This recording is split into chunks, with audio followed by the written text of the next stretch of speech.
গ্রামের সকালবেলাটা কিন্তু আমার কাছে বেশ ভালো লাগে। দেখুন কি সুন্দর কুয়াশাচ্ছন্ন সকাল আর পাখির কিচিরমিচির ডাক।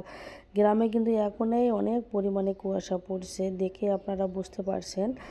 গ্রামের সকালটা আমার কাছে অনেক অনেক অনেক ভালো লাগে। কার কাছে কেমন লাগে কমেন্টস করে জানাবেন। এই যে আমার মায়ের এগুলো মানে টাটকা শাক সবজি আবাদ করা, সিম গাছ, লাউ গাছ, এগুলো কিন্তু খেতে মজাই আলাদা, তাই না বলেন তো? বাড়ির ফ্রেশ টাটকা শাকসবজি এর স্বাদ কিন্তু অন্যরকম। হাই এভরিওয়ান, আসসালামু আলাইকুম। সবাই কেমন আছেন? আশা করি সবাই খুব ভালো আছেন। সকাল সকাল ঘুম থেকে উঠছিলাম, উঠে বাইরে একটু পরিবেশ নিলাম, নিয়ে এখন আমরা চলে যাব। বিয়ে খাওয়া হলো, দাদুরও মৃত্যু হয়ে গেল। দাদুর মৃত্যুর 3 দিনের মিলাদ মাহফিল করে আর কি তারপরের দিনে চলে আসছি ছেলের স্কুলে।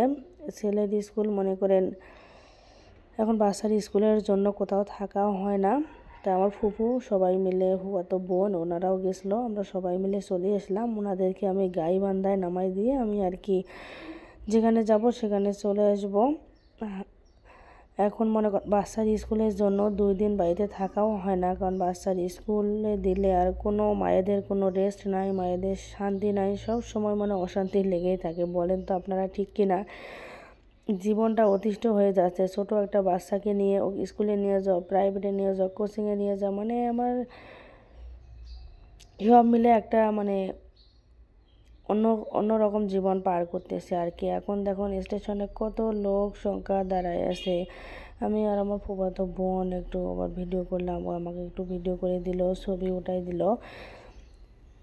এখন আমাদের ট্রেন আর কি আসবে কিছুক্ষণের মধ্যে। ট্রেন আসলেই আমরা, এই যে আমাদের ট্রেন এসেই পড়লো, আমরা এখন আমাদের গন্তব্যস্থলে চলে যাব। শুধু ট্রেনে ওঠারে একটু দেরি আর কি। এখন আর কি ট্রেনের ভিতরে ঢুকে পড়লাম, এখন আমরা আমাদের সিটে বসে পড়লাম। এই বাচ্চারা এরা তো আর কিছুক্ষণের মধ্যেই পৌঁছে যাবে। এখন তো আমরা কাউনিয়া জংশনে আছি, আর কিছুক্ষণের মধ্যে এনারা পৌঁছে যাবে, আর আমাকে একা একাই 2টা বাচ্চাকে নিয়ে জার্নি করতে হবে। এখন ট্রেন থেকে একটু ভিউ নিলাম।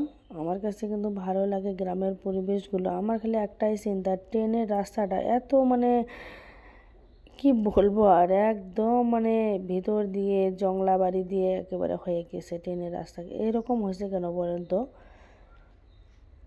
এখন বাচ্চারা ঘুমাইছিল, ঘুম থেকে যে উঠলো, উঠে এখন ওরা খাচ্ছে। এখন এই যে পৌঁছে গেলাম আর কি। এখন ওর বাবা এসে আমাদেরকে রিসিভ করে নিয়ে গেল।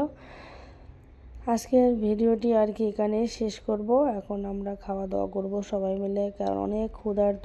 সেই রওনা দিছি হলো 9টার সময়, আর পৌঁছিলাম হলো এখন 5টা। এখন খেয়ে নিছি, যে যার মতো করে খাবার খেয়ে নিচ্ছি। সবাই ভালো থাকবেন, সুস্থ থাকবেন। আল্লাহ হাফেজ।